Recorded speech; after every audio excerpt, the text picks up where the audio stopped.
All right, test audio check for everybody. How we doing? Sorry about that delay. Yo. Life happens. Yeah. Life was lifing. Cog got pulled away, and then I had a dog issue, so altogether, a little delay, but that's what the pre-show is for. So, yeah, man. If audio checks sound good for you guys, if you can guys give me a quick reply just to let me know if audio is looking good, we will hit the ground running. So please let me know. Sounds good. Outsanity, Jonathan Gibson, Star Wars is in here. John, Scriv, what's up? Alex dies twice. Ethan's meeting. Ethan something. Salute, all of you guys, salute. thank you. Let me get the tweet What's out. up, Joey? Hold on, let me be professional here. Oh, yeah. Let's get some tweets. Waiting on you now. I know. I'm the one slowing it up now.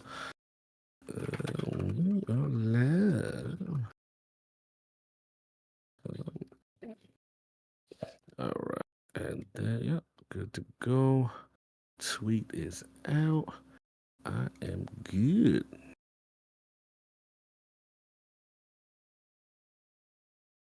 All right. I think we're good. Wait gate is funny. Yeah, we'll talk about that. Wait gate. It's the perk waiting whole thing that's going on. Scarrow did a video. Tassie did a video. It's going around. Yeah, you gotta educate me. I'll tell you, like chat will tell you. Missed out on everything. I don't know. I see something going on. There's some perk stuff. And I've been complete. This has been a very, I've been completely out of the loop on Destiny this week. So I gotta see what's going on. Yep. All right. Well, silence on the set in 5, 4. All right. And we are live. The last word, LordCognito, Ebontis, and missing our wayward child, Tiger Travis, on that Thursday. What can we say? Day jobs are get a little time consuming, especially when you get started. Yeah, absolutely. You know we giving him crap. But yeah. At the end of the day, the man is making the big bucks, doing his thing, and we are proud of him. So salute to the Trav. We'll be getting him back hopefully soon. But man, the Cheetah, how we doing, sir? What's been going on with you? Doing good. Literally just came flying home from the gym. So, little here, little not here, especially when it's leg day. You get done with leg day and you're like, my mind doesn't work, man. Leg day as a mind, just, you get wiped on all levels. So it was, went a little heavier on squats, trying to get back up into weight. Just trying to get back up into some weight that I was closer to before. My goal, I'm not there yet on any of these, by the way, 3 sets of 8, 225, bench, dead, and squat. If I can do that, that's like the big trio, and I want 3 sets of 8. I want to be comfy with that weight. I want to be, because it's like 1 rep max. I could probably get close on a couple of them right now, but like 3 sets of 8, that's a comfort I'm going for. So, it's 2 plates, feels good, looks good, and it's good, looks good. Yeah. Get the strength up. Yeah, man, I have to actually pull back. I was doing double leg days for the past month or so, and now I'm in a stretch of extreme leg fatigue. Oh, you gotta have leg fatigue. Well, you just got to give stuff a break. Yeah, I know what it is. Rest is just as important. You're right. But what it is, how obviously there's been a weakness of mine. The calves have been a weakness of mine. I have leg strength. My leg press is. Oh yeah, I have buddies who are stronger than me that aren't as big as I am. So it's like, yeah, size and strength are not correlated. I will fully give that one. Yeah. So, but what it is now that fatigue hits in, and it sucks. I'm like, man, I want to do legs. I can't do it this week. I gotta let my legs rest. So do you ever do a deload week, just really low, work on just form, lightweight, that kind of thing, just to really focus on? Because I've worked with people before, and they're like, hey, take the weight down low, kind of do a deload week, and go for slow range of motion, just make them perfect reps, and don't burn everything out, but just kind of work through it, keep things fluid and loose, and let them recover. So that's what you're right, which is what I do. The only thing I have to learn to do is I have to actually split my leg day as far as obviously quads, hammies, that kind of stuff. Then I'll do calves, glutes, and then the other stuff on a separate day. Because if I try to do everything, I will be there all day. It is just too much. That's a lot. My leg day becomes way too long of a process. Yeah. So, well, there's the point where the longer you go in a gym, after a while, hour and 15 minutes, anything after that, I'm just like, this is not my best. And they're kind of junky. My leg days are too long. Yeah. Too long. So I had to break them up. Yep. So did that. And then, I got to make a trip. So I got to go to LA, and I got to see I can say what I got to see. I can't tell you my thoughts on what I got to see, but I got to, I got to don the fedora and the whip. I got to go see Indiana Jones and the Great Circle. Bethesda did cover my travel and hotel, so thank them for that big time. But I got to go to a nice little event. There was like this cool like desk setup. It almost looked like, kind of Indiana Jones office in the opening. There's a couple photo ops, a big poster. But yeah, it was, short and sweet. Got to see things that I'll get to talk about later on and let you guys know my thoughts. But that was a first time experience. I mean, kind of one of those where I've got imposter syndrome for any number of reasons. As you make your journey as a content creator, you're like, am I supposed to be here? But it's just like kind of one of those that I was like, I got to enjoy the opportunity and the trip. Hotel, very nice. No arguments there. Yeah, it was very nice, very snazzy. Yeah, it was kind of one of those where I'm like, I know there's marketing budgets. I appreciate that marketing budgets can get spent, but I was just like, damn. It was one of those. It was one of the, well, it was just like it's not like the Four Seasons, but it was definitely like no slouch at all. So it was like, I don't know where it kind of falls in them. I mean, lobby was on the 10th floor, kind of like, to take. Oh, wow. Yeah, okay, I'm like, calm down. Okay, all right. 10th floor lobby. One of the best things, though, because I love it when you can black out a room, top to bottom, and it was just like hit a button and the shades go all the way, and just blackout. And I'm like, oh, I love it. Blackout shades are fantastic. So if you have weird hours, especially for you, I know you've always had that, but yeah, blackout shades are amazing. So I got to do that, which was a cool event. They very well took care of us. I'll tell you guys about the gameplay thoughts here in a little while. That embargo is a little into the future. Let's see. Then when I got home, coming home, my flight was delayed a couple hours. So I got home a little later than I wanted to. Had to try and figure out like my capture setup for everything I was working on. I was trying to play the first Berserker Kazan. It was like the closed technical test, and pretty much all you had to do was watch Twitch for an hour of somebody else playing that. And then I watched somebody play like earlier in the week, but then I traveled, so I had a couple days off. So I got home, and then I'm like, so I just have one too many things in my computer. I figured out because my capture card was just not showing up. Like, HDMI in, HDMI out, all that was working, but the capture card was just not being picked up. I have a lot of things in my PCI Express slots, and it was just, so I took like a couple things out and just moved it up to a slot, and just like, that's just kind of where my PC's at this point. I'm doing all I can with it. Got that to work, so I streamed it. I think it was probably Saturday night and Sunday, probably both. Took about 7 hours for a closed beta test. It was the first three missions. It was 3 missions. I don't know if it was the first 3, but it felt like the first 3. Dude, that game is no joke. Yeah, difficult and crazy. Whew, that was, I mean, after playing like Black Myth Wukong and some of the crazy fights in there, this is, but it's like it's a closed technical test, but this game is like done. Like, I don't know if the content is there, but it is really polished, looks really cool. I was playing on PS5, and then I was going through a capture card, so it was, only going to look so good at certain points, but just because it's got, I don't know if you've seen it, so it's like a Souls game. It's got like the, I don't know if it's UE5, I don't know the engine, but it's got like the higher fidelity world, but then the characters are like anime.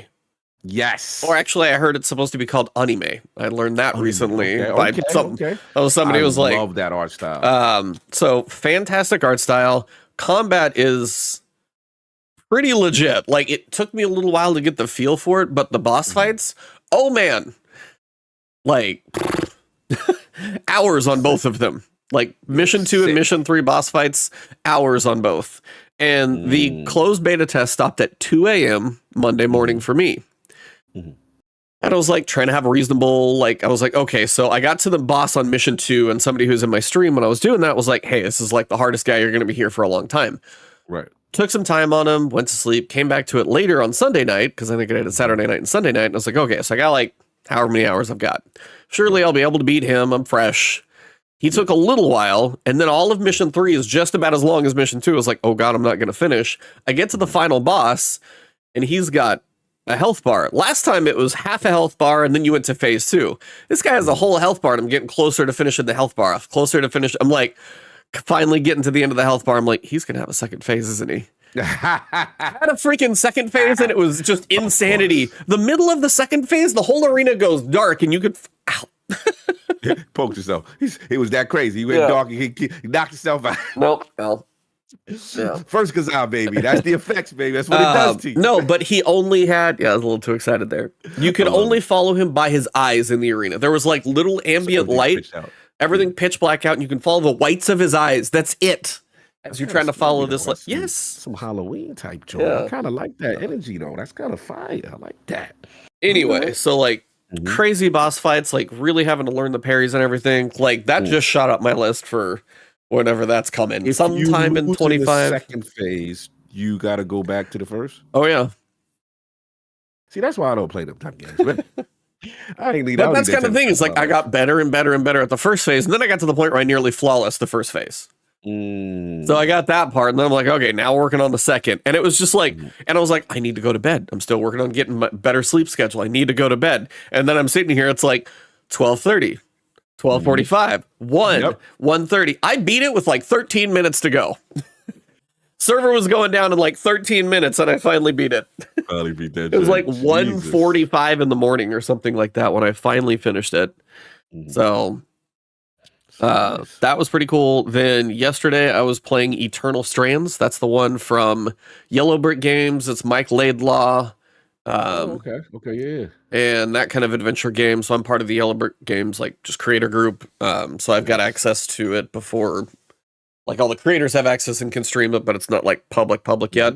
So I was streaming that for a little bit and tweeted out. And then the community manager, she's like absolutely as nice as can be, she popped in to say hello. We were talking a little bit. I was just kind of playing through stuff, and then it was like Mike Laidlaw appears in chat, and I'm like, excuse me. Oh, that's dope. It's like, so he showed up, he answered a question or two, and then he was just like kind of hanging out. And there was another dev that showed up as well, and he was just like, I forget, it was like Old and Slow Dev was just his like name or whatever. Handle. And then we were just I was asking questions and just discussing things and stuff. It's in UE5. It's elemental. It's all about like the thermodynamics. So you have frost abilities, fire abilities, and kinetic abilities, but it's all about like combining them, setting things on fire. If you have like this ice wall, you can put enough ice out. You can basically freeze a giant, like picture Shadow of the Colossus, like climbable bosses, freeze their foot to the ground, and then you can jump up on them or just like lock them in place so you can get a shot off on their criticals. It's got a lot of potential. And then you can go back and replay the bosses and level up your abilities. So there's reason for like even playing those again and like mastering the bosses. And we're kind of thrown in what we've got access to as creators, just like the middle of the game. Like you've got some powers, you've got some weapons, you've got some gear. So it's just like a middle of point, but that was actually pretty cool. Yeah, it looks good. The art style looks cool. Yeah, I like the energy from it. And then the last one is today, Windblown. It's the early access, literally launched today. It's from Twin Motion. It's the people who made Dead Cells. Okay. And if you picture Dead Cells and Hades combined, that's what you got. Whoa, that's so isometric, but like Dead Cells roguelike. I know Hades is roguelike, so a little less story, a little more action. I've been playing like a private kind of thing. And then now it's early access. There's a lot more bosses just to beat the first main big boss where you like finally camera angle changes and you can go up the stairs. Took me a lot longer than I'll admit in this one. So there's some fun stuff to play. And then we're like a week away from Dragon Age. Then we've got the open beta, and then the PlayStation Plus for Monster Hunter Wild starts next week, which I'm just going to I'm no-lifing that. It's over for you. I'm no-lifing Wilds. We talked about a Duke. I was like, he's going to go so far with this. I don't even know how you do. Oh, no. Like, I'll be moving things around, playing on PlayStation. And then I'll go over that when PC comes out, I'll switch over and do stuff on PlayStation. Because then your character creator is going to carry over and like your progress is, so you can get that done. Again, Capcom character creators carrying over. Dragon's Dogma did the same thing. So they've been kind of working on some cool stuff. So yeah, keeping busy. And then I feel like Dragon Age Veilguard, some people are probably playing it. I am not one of the lucky ones. I know some people are playing it. Yeah. So it's like kind of one of those where it's like not the chosen one. That's fine. When that thing comes out, I would like to try and dive in because it actually looks very cool. And then Black Ops is tomorrow, and it's in Game Pass and everything else. So been a busy week ish. We'll talk about Destiny here in a second. At some point, we'll get there. At some point, I'm definitely busy. Just coming back from doing my first New York Comic Con, which was Nice. fun. I really enjoyed. You went to the awards before, right? Yeah, so that's New York Game Awards. Game Awards, that's right. New York Comic Con. I know there's the big one, the San Diego, and then the second big one is New York. And Nice. yeah, it was dope because I always known it for back in the day for comics, but now there's a gaming presence. Capcom was there. Monster Hunter was there. We got coverage of it. Monster Hunter was there. Yeah, I think I saw that. Yeah, they had a booth for that. Huge booth for it. They had a huge booth for Kunitsigami. They had Little Nightmares 3 was there. Namco was there. Who else? Paramount with the new Ninja Turtles Mutant Unleashed game. I got a chance to play that. Interview the devs, talk with them about that. Kind of like a new take on Turtles, kind of like for the young new generation, kind of thing. You got that, and then one game I want to shout out that was amazing. It was called Mecha Break. Oh, I've heard of that. Oh, bro! Apparently this is like big in Korea or wherever it's from. And they're finally bringing it to the States, and it's more. I don't know if it's for UE because it's really not a single player kind of narrative game. They're going for like multiplayer mech combat, but it's fast, it's stylish, it's sleek. No, I saw like I think Watts was playing it at some point. Miss 5000 Watts. I think I saw her jump into some preview. Yeah, bro, it's so visually impressive. I just assumed I was like, oh yeah, this is UE5. Look how amazing this looks. Unity. I was like, I've never seen Unity look like that. Unity punching above its weight a little bit there. Bro, that's the best Unity. Not that Unity games can't look good at all, but we usually, when it comes to that highest your nanites, your lumens, there's some tech that, punches. So Unity was like, hey, if you really know how to use us, this is what it could be. Yeah, they went through that whole controversy about pricing models and stuff like that. So they've had some stuff to work through, but good to know it's definitely can still, put out some quality stuff. And then for games, for me, it's just been Metaphor, man. I am 40 hours in. Sounds like you're maybe halfway, maybe. Look, I will say this. I've not got to the end yet. If it keeps going like this is my game of the year. It's not even close. Like, this game is phenomenal. It really is on so many levels. Story, themes, the battle system, the archetype system is amazing. I just unlocked a whole bunch of new mechanics and stuff like that, so I'm really excited about that. And yeah, man, it's dope. But enough about that. I heard some things are going on in this game that we play on occasion. At least I got a chance to play Destiny this week. I played last week. I did the dungeon. I'll talk about that. But a shout out to Sam and shout out to my man. Oh, what's my man name? I forget. He was so cool. Why am I forgetting his name? But anyway, he's going to be joining our clan. Shout out to Back. I saw you message me when I was playing it because I had limited time last week. But I heard this controversy. Yeah, so we'll start with the wait gate. Literally, like going live with the tweet right now. What's going on? So Bungie is basically what is happening is there's a grenade launcher in the dungeon that has a very desirable set of perks. People have been farming, and they're like, just does not want to drop kind of thing. What's the perks?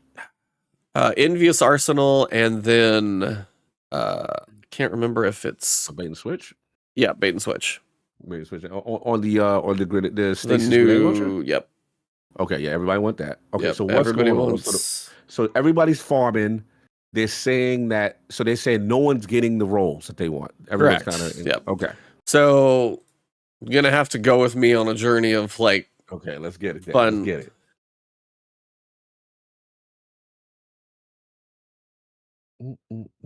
Hold on, I'm trying to see if Scarrow's around. So Scarrow's in on it.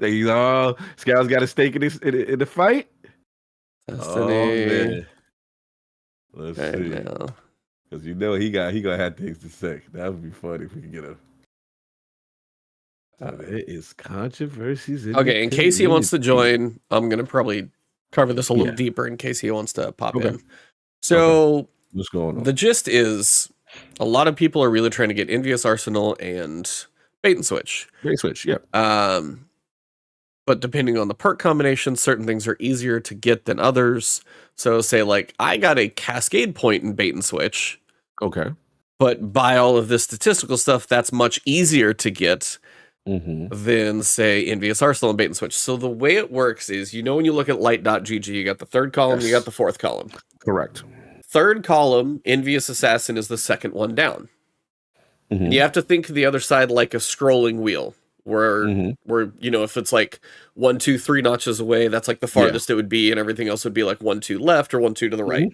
Right. So the idea is whatever straight across from it seems to have the highest chance to drop. And then the farther away you get from, like, if you turn it 1 notch either direction, that has a harder chance to drop. 2 notches either direction. And then the 3 notches, whichever way you go, is going to be the farthest one away, has like a, and then people have been gathering data from light.gg and drops and all this stuff. I mean, this is the data analysts of the world. Like, the 2 perks away is like 1 in 78 chance just to get that to happen, much less, you know, everything else to go on. Drop an armor, drop the weapons. The hard one, like 1 in 454, kind of like odds. So somebody's like, you could farm it 360 times and you still might not even be there. And then you're still just rolling the dice, but it's just 1 in that kind of chance. So crazy thing that happened as of this minute, Bungie tweeted out to say, regarding further reports of perk weighting, because some people ask, is there perk weighting? Straight up question. And they said, no, there is no intentional perk weighting. So they said it. But then people have been digging deeper, looking into data, pulling as much as they can. Somebody set up a website to say, hey, if you're farming the dungeon, you know, tag the API with our website, and if you get drops, it's going to register what drops. Okay. Well, I mean, you're looking at like this like perfect match of like, you know, perks that are like matching like 0 across or 1 across pretty high. And then out of all of these drops, people got it like 1 time for the right combo drop. And it's all like, it's lining up. It's kind of crazy. So they said, many thanks to, okay, so while we have confirmed that there's no intentional perk weighting on weapons within our content setup, we are now investigating a potential issue within our code, how RNG perks are generated. Many thanks to the players who have contributed to data collection across the community. This data has been monumentally helpful with our investigation. We are currently working on internal simulations to confirm your findings. We'll provide more information as soon as it's available. Now, this is going to be a little bit of my tinfoil to say as well, Yes, not even related to this. I've always wondered how the RNG system in Bungie works, because have you ever turned in a bunch of engrams all at the same time? Have you ever got like 2 or 3 of the same gun? Or 2 drops that are really close together? If you go like bam, bam. And then even sometimes perks that are close on that same thing if you time them in close together. When it comes to computers, it's been a while since I took computer science, but RNG and randomness is never technically truly random. RNG is one of those, random is really hard to do because you still have to make some type of algorithm and you have to pull it from somewhere. And I've always wondered, because like one of the things that just kind of changes is you could pull time as like one of your factors for randomness, something to multiply it by, some way to get a number. And it's like, if you like turn in 3 engrams, you get something very similar, and then you wait like 5 minutes, and then you get a few more that are also going to do something similar. Something always makes me wonder about that. And again, that's just a whole bunch of tinfoil on my side, but that's fine. That's fine. Like, again, you can call me crazy if you want to. That's totally fair. I have no data to back that up, just anecdotal moments. But the idea is now people are like trying to pull enough, and it's not just like, hey, out of 5 drops, we're talking thousands upon thousands of drops. It's beyond, it's like, it is statistically significant. Like 1 out of, 5,000 drops hitting this one perfect thing is real. It's like, there's a point where the data starts to be like, all right, something's going on. Like Tassie did a video on it, Scaro did a video on it. What's the homie saying? They're like, Scaro was talking about it. So the community is convinced that this. Hold on, let me see if I can get Scaro. He's probably going to be the better one to. Yeah, let's get it straight for the horse's mouth. Create. Sure. Let's see what's going on. All right, everybody, give me a second. I got to see if I can do this somewhat smooth. Yeah, probably going to look a little weird.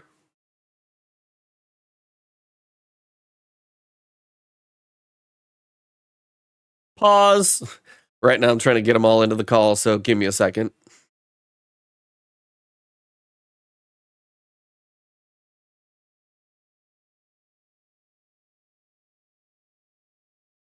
What's up? Hey, there you are. Sorry, my OBS is on, so it's All right, my acting up a little weird. All right, let's see if I can get my camera going. Okay, All there right, you all right. are. There you are. All I'm gonna right, let's pop get out the to it. window. How are we doing? Sorry, No, I know this is you're like coming in. super early for you guys, right? Yeah, it's early We've been for us. doing some earlier ones just because depending on like schedules and stuff, it's just nice to get it done earlier in the day, which helps sometimes. But Fair enough. I'm gonna see if I can dig for your social. Oh, you were the last person to my socials, so bam, pop that up. Nice. Ready to go. Let's go. It What's looks like we're going on, professional here. Scarab? Bam. Wait, can they like hear us? Yeah, Already? you're live. We're Yeah, live you're right live. now. Oh, We were- hell yeah. We were mid podcast as we were talking, Podcast, so baby. Get we straight do to it the horse's live. mouth. we do it live. So how about that one time that like the entire game was broken for 5 years, eh? Like right now, potentially, we think yeah, maybe. like right. No, like totally. The fact they put out a tweet means they They found something. There's some. Yeah. Well, I was like, from what I saw before, when you guys were showing, it was. I mean, statistical significance is typically like I forget if it's like 1% or a certain percent. Been a while since I've been in stats as well because I heard you talk about it in your video. But I mean, you're talking 1 out of like 15, 20,000 to get that drop, and then the way things are lining up, I'm like, there's something's going on. So I gave a brief explanation of like light.gg. You've got the perks next to each other. So if it's like position 2, really high probability. If it's position like 1 or 3, that's lower. And then if it's like 6 and 4, that's even lower. So- and then position 5 would be because it wraps around. I know. I was trying to cover that. Yeah. The way we've been referring to it is 3 on new weapons is generally like the furthest things can be away. Yeah. Because most new weapons have 6 perks in each column. Right. Yeah. I'm looking at it now. So there are examples like certain world drops, but usually if things have more than 6 or 7 perks, then they can drop with multiple perks, and then the weighting goes all out the window. Yeah, I Because saw the those. popularity ranks are based off of like on Light GG. If you have 2 sets of perks, it only ranks the ones you have currently equipped. So it's going to be all skewed all over the place. But yeah, just absurd, just crazy. Very fun, but kind of awful, you know. All right, like Scout, you got to educate me because I've been oblivious this week. I'm just catching up on everything, right? So this all started with farming the dungeons, farming Vesper. And was it like a specific role where dudes going for the Stasis grenade launcher and it's like, yo, bro, I can't get such and such role, and then people started comparing data? Like, how did this thing birth? Yeah, so the VS Chill Inhibitor is the new Stasis heavy grenade launcher from Vesper's host. It is a rapid frame, and it is the first rapid frame that can get an absurd perk combo. We've never had one before. I think there's one, like Behringer's Memory could get Cascade Point, but that was it. It didn't have a damage perk. So this is the first one that can get either Cascade Point and Bait and Switch or Envious Arsenal and Bait and Switch, which is DPS that's machine, baby. Yeah, Let's go. That's the one people are going for. And that Envious Arsenal Bait and Switch is like no one was getting it at all. Feel like nobody got it. Yeah, and it's crazy because the farm's like really easy too. Like it's probably a 2-minute farm. Well, they had the dupe farm for a minute there, so that was really something. you can still there's a side point, and I just find this so funny, so I want to talk about it. There's a new glitch with the first encounter where if you go out of bounds and you skip to the mini nuke encounter where you're like, there's the rooms and you're dodging the giant servitor. Yes. If you dunk 3 nukes in that encounter, it counts as dunking the 3 in the first encounter. It just checks that you dunked 3 nukes. And so the new strat is you save a first encounter checkpoint.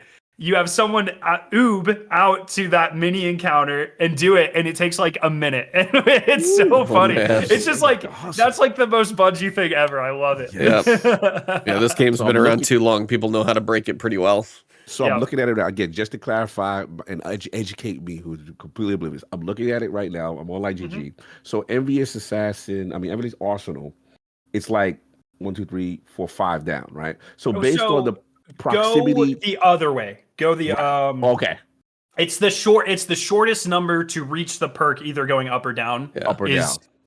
And so on Chill Inhibitor, the furthest you can be is 3 away because it's 0 and then 1, 2, 3 because they're all spiked around.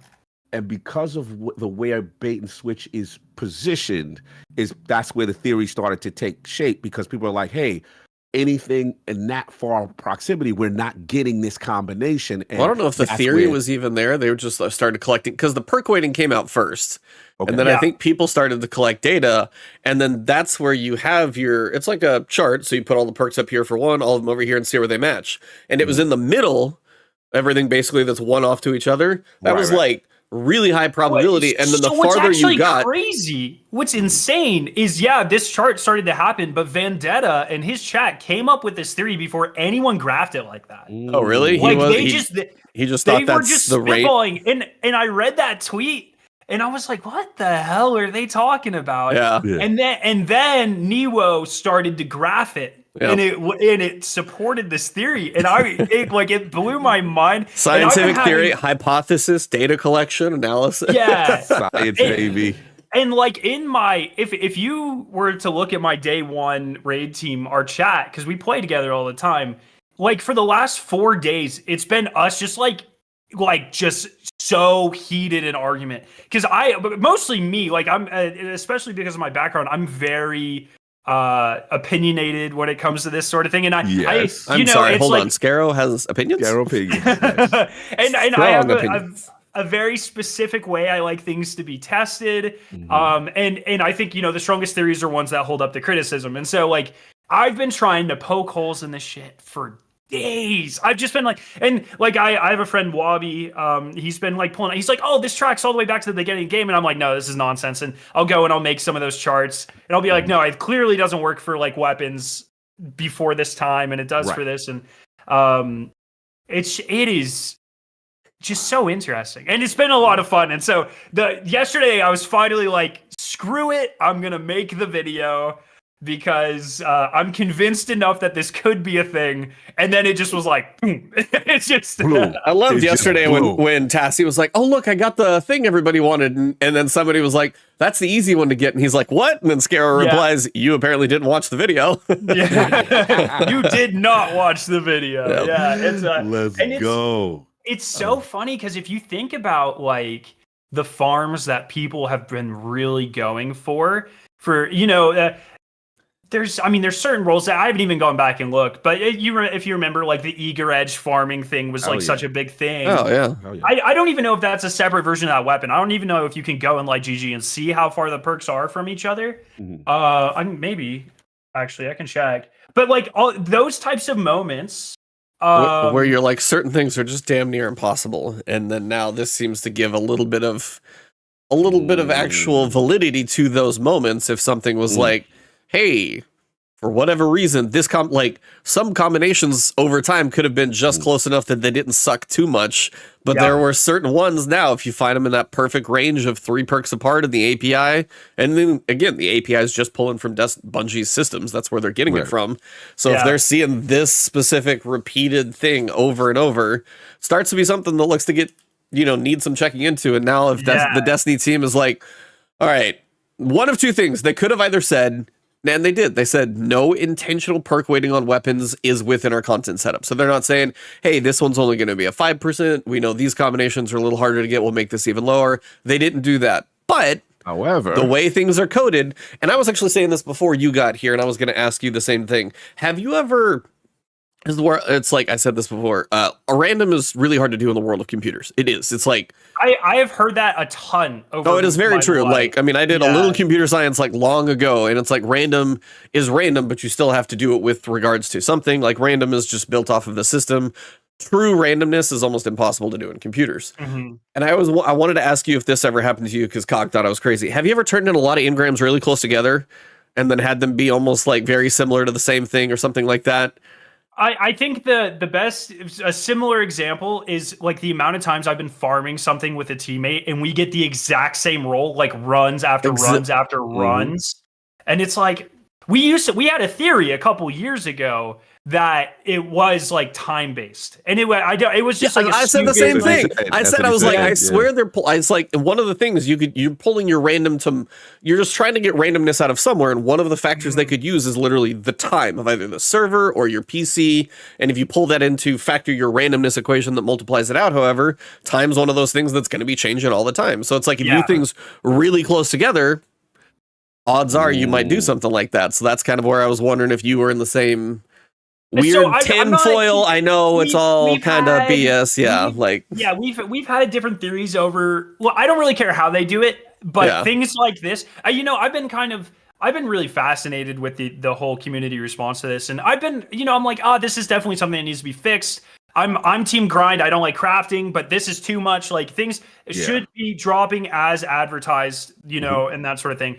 I thought it was really interesting. I don't know if you guys watched Paul's video that he just put out. Yeah. He's like angry about it. And really? And it's one of those things that I didn't even really consider, but he brought up a good point. Like this is the game, right? Like it is it is the fundamental part of the looter shooter. Yes. And the fact that it has not been functioning correctly, his words were it was just simply unacceptable. And he's been calling it like the biggest scandal in Destiny history and things like that. And he did say that. For me, it's like hyperbolic. But he does if you dig into it deeper. Yeah. The amount of people that this potentially has turned away, like it is entirely possible that crafting only exists due to our feedback on bad drop rates because of this bug. Exactly. It could be. And it could potentially go back that far, right? And it's that is kind of wild to think about. I'm not as like actively angry about it. Right. I actually find it very comical, to be completely honest. Yeah, this is hilarious to me. I'm in favor of it. It's just like this is of all the Bungie things, we're always making fun of spaghetti code and just random bullshit. And it's like, of course, RNG wouldn't be working correctly. Yeah, I'm not. You know what I mean? Yeah, I can't take everything in the world of Destiny 2 serious anymore. Otherwise, you won't get out alive, or whatever that phrase is I heard somewhere. But it's like, yeah, same thing. It's like for me, I've been playing 6 other games like in the past week or so. So it's like I'm not too concerned about it. But it is one of those things that if you are trying to god roll farm, and this is why, like you say, you hate crafting. I'm like, this is why I don't mind crafting and haven't for a long time, because but also on the other side of someone say it's like, hey, if I'm just trying to get a number from 0 to 5 and then I'm done, that also is like a mental checkout. So it's like I've always understood the argument for both sides of it. Right. But then when you see something like this, like, hey, here's the god roll, you're never gonna get it. I don't care how much you play it. And it doesn't help the fact that it's in a dungeon. It's not like you're going to go farm lost sectors and you can do those every few minutes or something. You're going through encounters. If you don't have people to play with, you're trying to do LFG. You don't have like the Scarrow groups who can farm everything out of bounds and stuff. It's going to be a pain in the butt to try and actually farm these things. And if you're like, I got a couple of rolls, like I got the Cascade Point bait and switch, and I'm like, I'm kind of good. Like I got that. But that one is only 1 perk apart. So that roll is, in theory, not that hard to get in comparison to the god roll. And the god roll being 1 out of 454, you're like, that's 1 out of 454. The gun has to drop. So that's part of the RNG. And then it's got to be a gun and not armor. So you've got that RNG. So there's enough RNG in the game as it is. And that's always kind of been why we have way too many levels of RNG. Sometimes it feels like. Yeah. Well, and the fact that it's just like, it just wasn't working. Like, what is the player impact here? You know what I mean? Like, what is it? How do you quantify the amount of time that has literally been wasted? You know what I mean? It's kind of crazy. I find the other kind of response really like the amount of people that are just like Bungie's lying or whatever. There's, in my opinion, no reason for Bungie to lie about this, because if they were waiting perks, they could just say it. And like whatever, you know what? They don't have to change it. We're gonna play. Games do this all the time with like loot cache odds and skin odds. And granted, you legally have to put the odds on there now. So if they didn't know it, then that's only if you pay for it, though, right? Correct. Yeah, so, but like the RNG and loot boxness does have the monetary piece involved. Yes. Yeah, but I don't think if Bungie wanted to, suck out that extra playtime by waiting perks, I personally don't believe they wouldn't just say it. Why would they just not say it? There's no reason to lie about this. I'm really, it's so funny because I've been playing this up as kind of like a conspiracy theory thing, Right. but I really hate our modern society's tendency to conspirize everything. Everything needs to be an Uber conspiracy against you and stuff. And I've been playing it up because I find it hilarious that this is a problem, but it's clearly just a bug. You know what I mean? And it is. The vibe. I agree with you guys. You know, this one is interesting. The fact that the way the perks are weighted, they've come out with the statement. Now, it is funny though. They were in a situation in the past with XP throttling at one point that I remember, you know, they had to get in front of. But in this case, I agree with you, Scary. I think this. But they never lied about that. They just didn't say anything. Right. And they didn't come forward. So I guess my thing is, lying by omission is a whole different discussion, but that's fine. That is true. I mean, that is a thing. It is a valid criticism, and they should not have been doing it. Correct. But when they were caught doing it, they didn't say we're not doing it. They were like, you caught us. You know what I mean? No, absolutely. So in this case, I don't see. Can't spell Bungie without bug. That's funny. That's a good one. I don't see the incentive to purposely put this in there as opposed to just being a bug. And then, like you said, remember when crafting came out, the verbiage used in the 12s was kind of like, you know, this was kind of like a RNG protection for people who are extremely unlucky. You know, we want to kind of give them a path kind of thing. And in this case, I can't see a reason to say, okay, we are purposely going to really minimize the chances of God rolls, so to speak, based on the positioning of where the perks line up in the pool. Yeah. And there's I was like, I think it's the fact that I think you're right, but I think it's the fact that if you went through all of the God rolls that people went for, it was probably only certain ones that were hard to get due to this positioning issue. So it's one that never felt like it came up enough to really be a factor. But being as this is just the focus right now, you've only got a few weapons, this one perk roll. It's just a combination of a lot of factors that probably brought this to the light. I think the fact no one noticed until now, like if they were doing it intentionally and hiding the truly coveted items, it would have been discovered years ago. Yeah, no doubt. Perfect storm. Yeah, perfect storm. Great dungeon, highly coveted weapon, right? Stasis grenade launcher. Best in slot, Best in slot. So now there's a hyper focus, and that's why we were able to determine, okay, something seems off here. Why is no one? Now here's the question for y'all. Has anyone that we know have the combination? I can never freaking tell. I think ATP might, but I have. Of course he does. Why wouldn't he? I don't. He could have photoshopped it. I have literally no idea. I know most of the people that were farming for Nuo though. Yeah. And I think like 2 or 3 people got that role. So I'm sure I know a couple of people with it. I don't even know, man. I'm not touching that farm until they fix it. Fix it. Now here's the question though: what separates this? Has rapid fire frames moved up the hierarchy as opposed to the adaptives? No, so they've always had better potential, but they've never had good enough perks. So because now they have a reload or not a reload, but like either like Envious Arsenal is a larger mag size, right? So because they have that and a damage perk and a higher rate of fire, I believe they technically have a higher DPS and total damage than every other type of grenade launcher. Got it. And it's the first one with that good perk pool. Yeah. Because the last one I remember was Root of Nightmares, the Firaxis thing. The Firaxis, right. That was the last one. But people didn't like the perk pool there. And this is more superior, and the fact that it's Stasis. Yeah, the only other good one was Berenger's Memory, I believe. Yes. And that had Cascade on it, but it didn't have any it didn't have bait and switch or anything like that. So you got bait, okay, yeah, this is the perfect story. I get it now. Yeah. I get it. Okay. And which hyper focus, everyone's paying attention, and thus now we're starting to see, okay, what the hell? Why isn't anyone getting this role? Have you got it? Okay, got it. Makes sense. Thank y'all. Y'all explained it perfect. And I think it's Paul like focused on the fact that it's a dungeon and maybe it's a harder weapon to get. I actually think it's the opposite. If it was a harder encounter to farm, I think it would have been hard.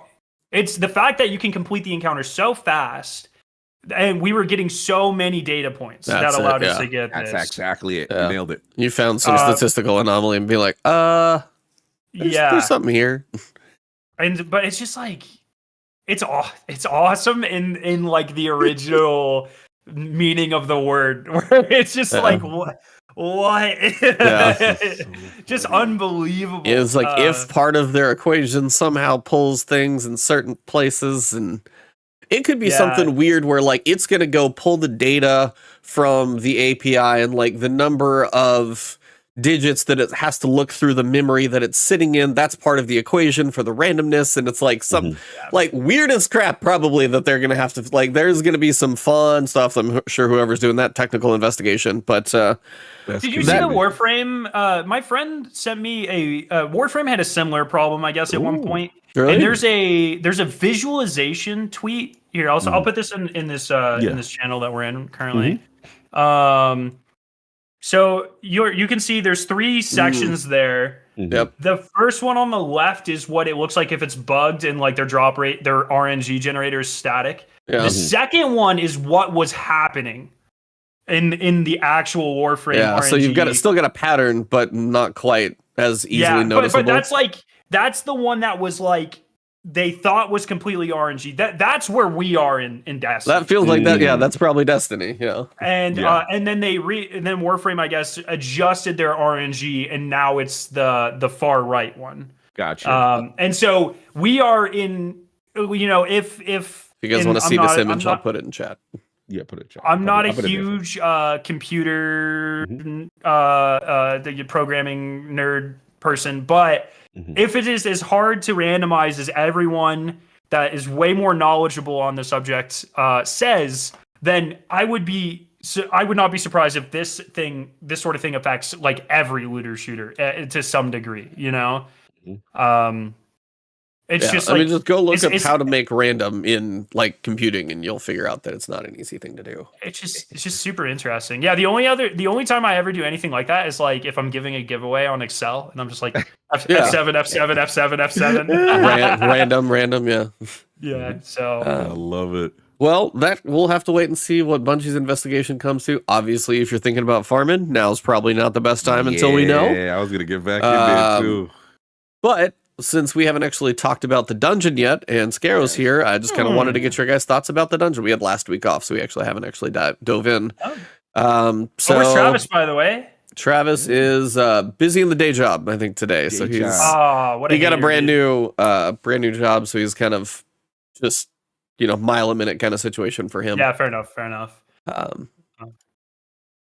So thoughts, Cog? I'll go to you first. I am kind of curious since you were a pretty recent clear on it. How was it? Did you run with a group, solo? Where are your thoughts on the whole deal? Yeah, shout out to Sin and Company. They ran me through. I loved it, but I have a natural bias towards Deepstone Crypt and the aesthetic, and I've always felt the whole mechanics of like suppressor and all that. I love that stuff, and the communication with trying to determine where this person is, and then I've been going up to the different pillars and then identifying to my team, because I believe I was suppressor role for most of it, and I thought that was cool. I love the second encounter with the whole bunch of servitors, and it was just pure chaos as far as like a DPS thing. I thought that was pretty interesting, that encounter, and then going back and forth. I love that. A lot of, I would say, like holding down rooms, for a minute, and a lot of chaos at a lot of times. Now the boss encounter, God bless y'all for even attempting that on contest mode. I don't even want to know what the hell that was, because I'm sitting there, I'm like, how in the hell do people do this? Like, this was insane. So I was barely staying alive. I did some. They had to do it in 3 on contest, right? Yeah, you had to do it in 3. Had to do it in 3 phases. Crazy. And I think we ended up busting out what's that damn grenade launcher, rocket launcher that I don't even use. You save up the rockets. Grand Overture. Some hustle where you're Grand Overture. Shoot the numbers before you walk in there. I'm like, what is this? They's like, Cog, I'm telling you, please do this. I'm like, I don't even like Grand Overture, but all right, I'll capitulate. So yeah, we did that. But look. All jokes aside, I thought it was a great encounter.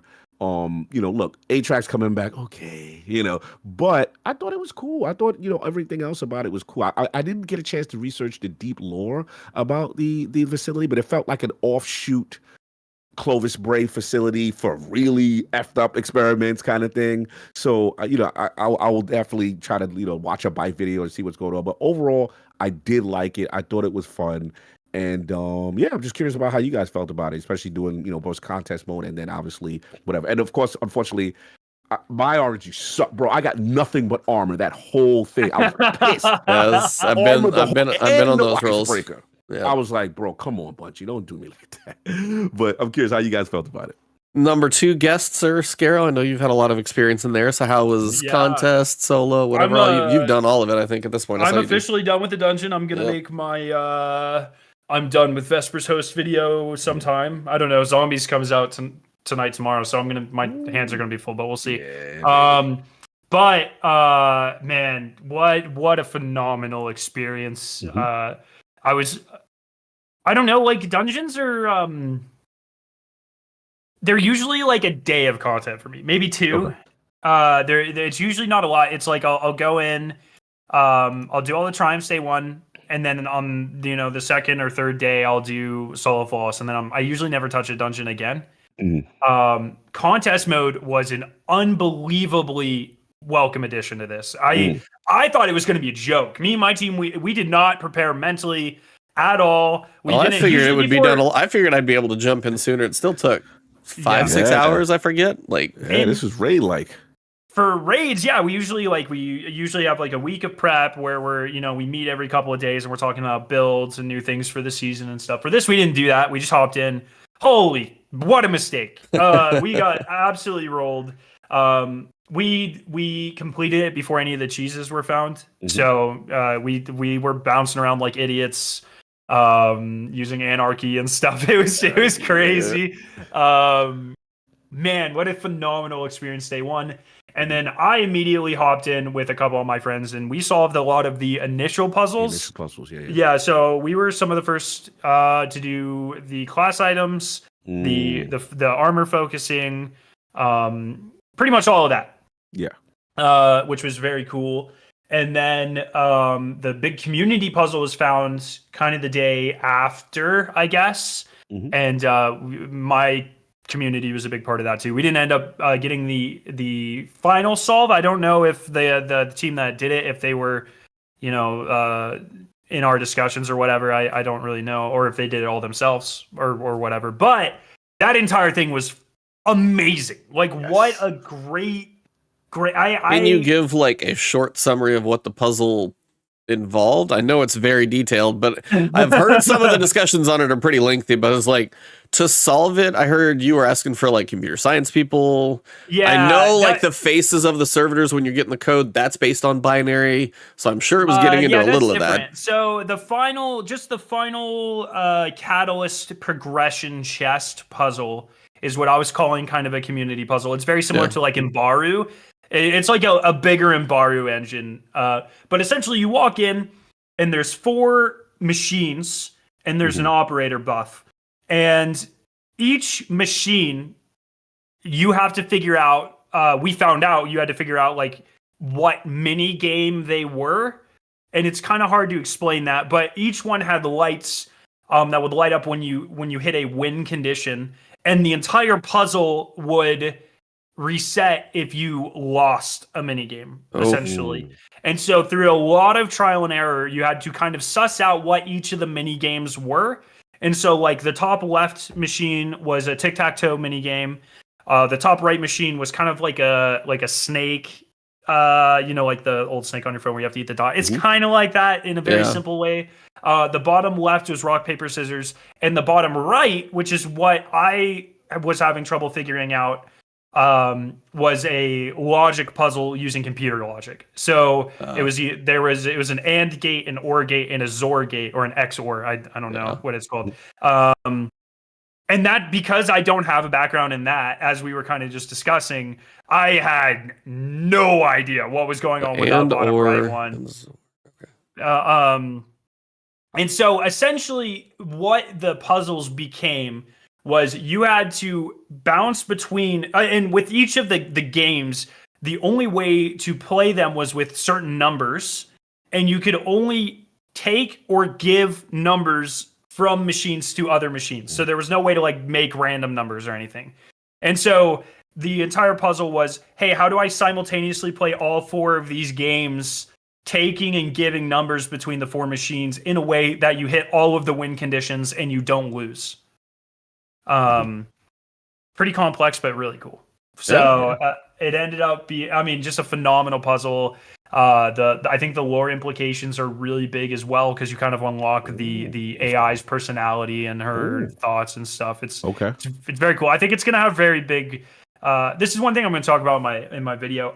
This is one of only 2 dungeons, in my opinion, that don't feel like bottle episodes. Yes. Like I feel like this and Shattered Throne are the only dungeons that feel like they have like huge implications. I agree. And I love that. I think that's incredible. I love that there's a sense of player urgency because we are the ones who moved along the dialogue in both of those instances, solving puzzles, beating encounters. We are actively changing the world of Destiny, and I love that. The aesthetic's incredible. The loot's really cool. They did so many cool things with the loot, which is what sucks that there's this bug. But the class item, the only way you could get the class item is through the focusing chest, which is great because that means you don't get it as a random drop from an encounter and it doesn't dilute drop pools, which is sick. Yes. And then you can every week on every character you can go focus an exact weapon that you want, and that is a huge step forward for dungeon loot. I like pretty much I think like in terms of gameplay perspective, I think Warlord's Ruin is still my favorite dungeon by a little bit. But as a complete package, this dungeon is easily my favorite. Now let me back you up. So for Warlord's Ruin, what's your favorite aspect of it? Is it the aesthetic? Is it specific encounters? What makes that like one of your favorites? I'm curious. I love how all 3 encounters, they all use the totem mechanic, but they all use them in very different ways. And the 3 bosses is always, in my opinion, going to feel better than 2 bosses in a puzzle. And I feel like the traversals in in Warlord's Ruin are a little bit more truncated, and they distract. Like every time I run Vespers and I have to do that mini servitor encounter, I'm like, oh Jesus, are we doing this again? And when I was going for my solo flawless, every time it's just so. It only takes like 2 minutes, but it's. I don't want to do this. And so I think just like the flow encounter to encounter. Especially if you can't cheese encounter one is a little slower and a little clunkier for Vesper's Host. That being said, the final boss is like the best dungeon encounter and better than most raid encounters. It is incredibly well done. One more complaint is I don't like how both bosses you have to do kind of the phase twice to get to damage. Right. You have to count 4 servitors instead of 2. And then especially the final solo boss. players' thoughts here. We'll get to that. Yeah. You have to clear both submarine rooms and dunk both nukes for the final boss.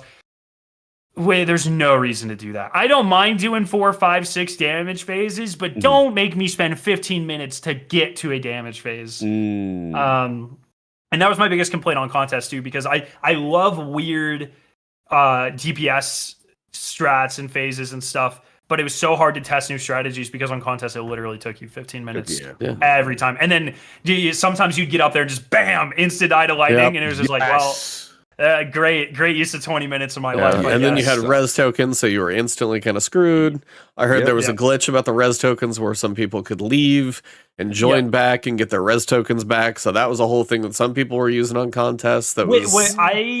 Without that cheese and without the cheese spot, I bet this is one of the rarest contest emblems. But both of those cheeses were found, and it became a lot more common, which is fine. I'm not like a super gatekeeper when it comes to that sort of thing. But if no cheeses were available for that final boss, it was just insane.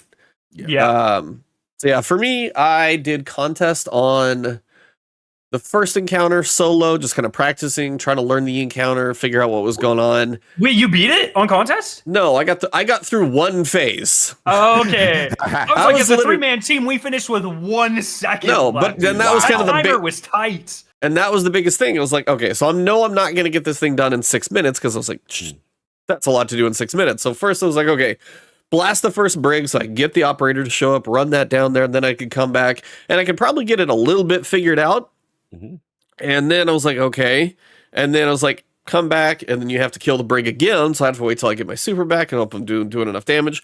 Kill the super, dunk the ball, did a full damage phase on contest solo as myself. I was like, cool, I got a solo contest phase, like, loop done, but I definitely don't have enough time. But mechanics-wise, cool. Normal turned on, I beat that on, like, my second try. I was like, got it, yep, no problem. And that wasn't too bad. Like, you got 3 different rooms. They got a couple different, like, sets of, like, architecture and traversal. The cloaked guys, not a huge fan. And then also, teleporting dregs is, so, on contest mode, the one, is it Heart? It's the one on it's the one by itself on the side. So if you walk in, it's the one on the right. Right is hard. Yeah. The dregs right there with all those shotguns. When you're on contest and you're like, oh, I got the first 3. Another one just like teleports onto the stairs like most of the time by himself, and he's just like, doo, doo, doo, doo. I'm like, you suck, dude. So yeah, teleporting enemies, that was a thing in there. Still is, by the way. They're just a little less lethal on normal. Went through that.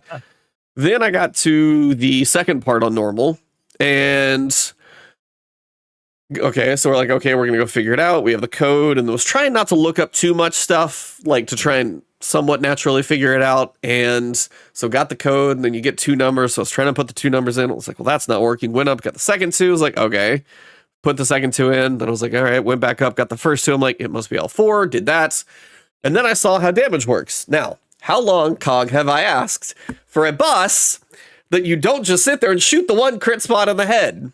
Yep. I got my wish. I got my wish. I got my wish of this, like, just absolute mess of servitors everywhere all over the floor. Yes. And you have to try and do damage. And I'm sitting there going, okay, so I ran through, and as a solo player, I'm like testing. I tested Legend of Acreus. I tested Hullabaloo. I tested. Throw Dragon's Breath in there at one time? Dragon's Breath, honestly, I didn't try because I figured it would be way too slow for the ignition to trigger. I don't think like if you had multiple people, maybe like you could get enough going on, but I feel like as a solo, it's just not going to be fast enough. You might have one good shot, but then the rest I think would probably suck.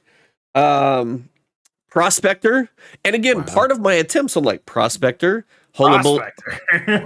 Because it's got chain reaction now. It actually got that group, and the perk on the artifact is like sustained damage. Oh, by the way, the bottom right perk on the artifact isn't working correctly right now. Oh, so that's not helping any of your grenade launchers either. Classic. Yeah, that's perfect. So because at first I was like Thunderlord, I'm like, well, this is pointless. I still haven't tried like Gjallarhorn. But yeah, as soon as I got there and then I went to go look, I was like, oh, what's deactivated for this dungeon? And by the way, I'm still on my Hunter, so Tether's down. That would be kind of perfect in here, and I've actually seen it used, even though it can bug your dungeon run. Parasite is what I ended up using. So you'd get your 20 stack, get a pretty good proc, and then you could just at least get a few more Hunter flip. So I'd get about 3 or 4, and I probably got it. I think I had one time, and I swear there's sometimes you just like land the Parasite perfect, and I get like a bigger chunk than sometimes others. But I probably did it in about 4 or 5 solo when I finally did it first time. But like I tried Wardcliff Coil, Prospector, Hullabaloo, Legend of Acreus. What, you were on Hunter? Yeah. Okay. Yeah. Hullabaloo. Wow, that's fun. Yeah, I was like, well, I remember I went and did something else. Oh, it was like when I was doing the Gauntlet of Raids. I took a grenade launcher, and there was an arc grenade launcher, and then all of a sudden I was in the middle of that with like Cactus and stuff, and it's like Hullabaloo, and I was like, sorry, wrong grenade launcher, not the right type of arc grenade launcher, just because I hadn't used it in so long. I was just moving something from dim, so that was an oops. But I was like, hey, I get to use it for once. It was pretty funny because when we were loading in, we were like looking at what other people were bringing in, and Aztecross loaded in the dungeon with Hullabaloo, and so like 3 minutes into the dungeon, I was like, what the hell is this guy doing? What is he doing? Yeah, and then 3 hours later we get to that. Not even, I guess it was probably an hour later we get to that boss. And people were like, "Oh, use Hullabaloo," and I was like, "I already called him out for using it. Like, I'm not. I can't. I can't do it now." there's a pride thing here. 1,000 voices. That like all of that was turned off. Most all the stuff that you want. That's why I got into Parasite and Hullabaloo, because a lot of the fun stuff was turned off. And I'm like, so here's my favorite style of it. I wanted to finally just not shoot at the one crit spot on the head for once. That's your wish. and then they turn off everything that you would intentionally switch over to use because you're not going to use Wardcliff Coil on a ranged boss. You'll hit him with one rocket. But if you have 12 enemies relatively close together, you can blast with Wardcliff Coil. Cool. Can't use it. Like the Hunter was crazy because you try and switch over to Tether, there's just no super bar. There is no super bar. It is just gone. So I was like, cool. So yeah, it was just that combination of things. And then to make my guide, which, you know, I was like, I'm not the biggest Destiny YouTuber anymore, which is fine. But to do the guide, I have not done a solo beat finish on it. I eventually played with like Cool Guy and Jingleheimer, and we just like, dude, I will tell you, that encounter solo versus a team, it's not even close to the same feeling.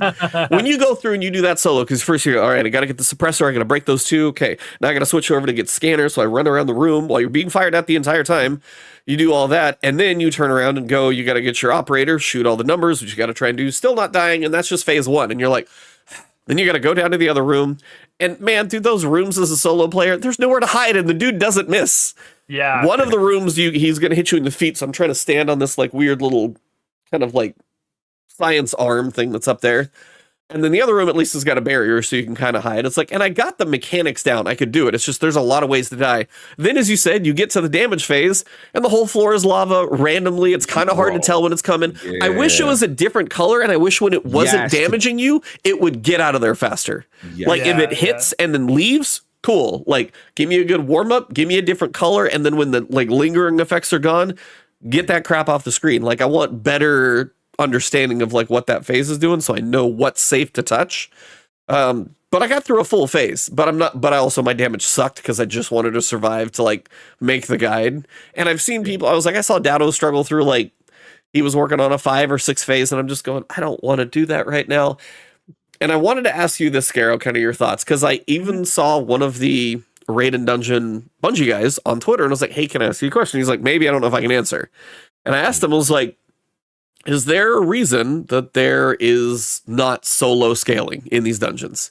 Because like, if I can go through and I can understand the mechanics, I don't feel that doing a 6 damage phase run when a group, and again, when you build for a solo build, it is a different build than when you have 3 people, 3 different jobs, set up different.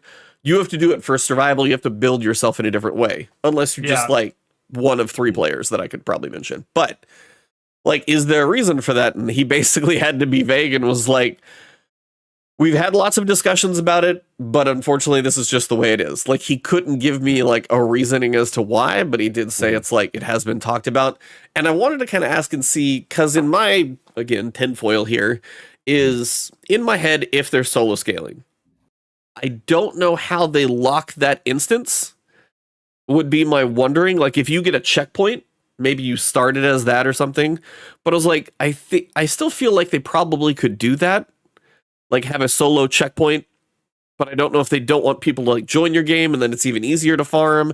It's in my head, it's some systems thing that right now. And then I love how that one person's like, oh, there's builds for that and everything. I'm like, the number of people who want to try and do a dungeon solo are not the people who are going to be able to put together that crazy build to be able to manage those things. But it's like, if they do it in like 5 or 6 phases and like the really good people do it in 2, either way, you've mastered the mechanics. Yeah, is kind of my point. Like, I don't need to prove, and that's why I never solo flawless Ghost of the Deep, because I did multiple 2-hour runs and I died like final like under a third on multiple runs, and I was like, I'm done. I don't. Yeah. If it makes you feel better, at least on Warlock, I think this is way easier than Ghost of the Deep to solo. Okay, but, Hunter right now, and I think I probably have the hardest job, so not great. Yeah, 100%. You know what's really interesting about that is there are activities in the game that have different spawns based off of the number of people. So like if you're in Glassway solo, there are way fewer enemies than if you're in 3 with 3 people. So like they've done things like this before. All change spawn. I don't know how that works if you load into Glassway solo and then someone joins. I don't know if that's like every checkpoint it checks for how many people or what. Yeah.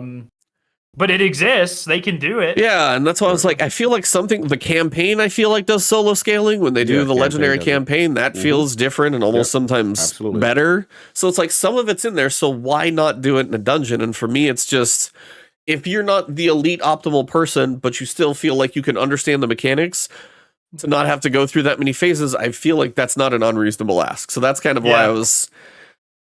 If you had an idea as to why, like how many phases was your final damage run? It should have been 3. It was 3, and on the jump up, I sneezed on him and he died, or her, and she died. So, but you were Warlock. What did you stand in a well on top of the little thing, kind of? There's a little telephone pole, and if you have stag, you can take infinite damage. Ooh. So I grand overtured.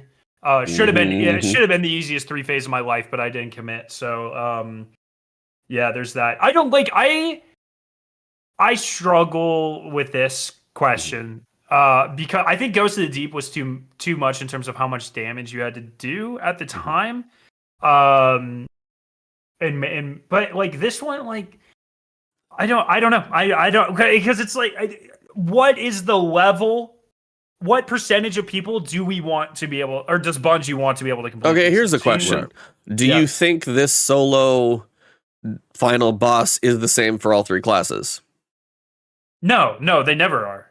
Never. Okay. So then that's the question for, you say the average player. How many people even now who are somewhat consistent players, but they only play one character, they don't play all 3? Or if maybe you only play one character, I don't think you're the target audience for a solo. That's what I was about to say. I'm going to be completely honest. That might be elitist or toxic or whatever, but I think because there's a point.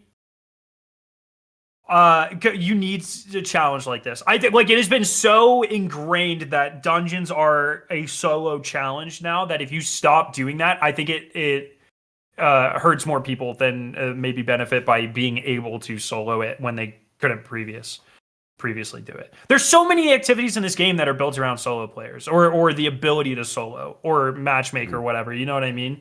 I get your point, but to E's argument, though, Scarrow, it is interesting that now, from a Triumph standpoint, they seem to be incentivizing. Yeah, they do incentivize you to get a better chance at your icebreaker with solo. There's 3 of them. Now that they have those factors in where it's like, okay, you have a stronger percentage to get the exotic weapon now if you attempt this in this way. So I get your point, though. Don't get me wrong. I get your point. I think it's a valid argument, what you're saying. Does solo flawless give you that or just solo? Solo's one. Like solo without leaving, solo flawless, and then I forget. There's 3, I think. But do they all give you increased chances? Yeah, they did. Solo I looked. Flawless just give you. Somebody will have to look, but I'm pretty sure like there were 3 in the top when you go into the triumphs because it wasn't the seal, it was the triumphs. Yeah, and I think there were 3 and a lot. Like there were multiple that gave you the possibility. Mm-hmm. And that's kind of the thing. So you're saying, so I used Well of Radiance, and that's kind of a thing. It's like, okay, so I'm playing my Hunter right now. They've also disabled Tether. So that's not great, by the way. That's not helping either. Yeah. But it's just like if I had my Titan, I would probably be sitting there bonk hammering for at least survivability, stay alive, and might be more damage phases, but I could probably do it. I was like, I get what you're saying. I get that there should be very difficult challenges in the game, and I'm glad that there are. But when, if somebody's an elite player for one class, and the class comparison isn't even the same, doesn't mean that elite player, in my opinion, should be punished because one person can set it a well and one person can't. That's just that's like a tough one for me because like to say, hey, you can do Warlock, but okay, well, what if even somebody has 2 characters and they just never got around to their Warlock and this is just the one time? Like, Warlock's Titan's the easiest, I would say. Okay, well then I just screwed myself by being Hunter right now. That's fine. Yeah, I think that's the general consensus. But it's weird because in previous dungeons, like I would say for Ghost of the Deep, a lot of people thought Hunter was one of the easier classes. Be able to stealth around in those areas and stuff like that. Although I think Titan's been pretty. I think Titan was not one of the favorites for Warlord's Ruin, but it was for. There's a pretty good rotation of which classes are generally liked for these.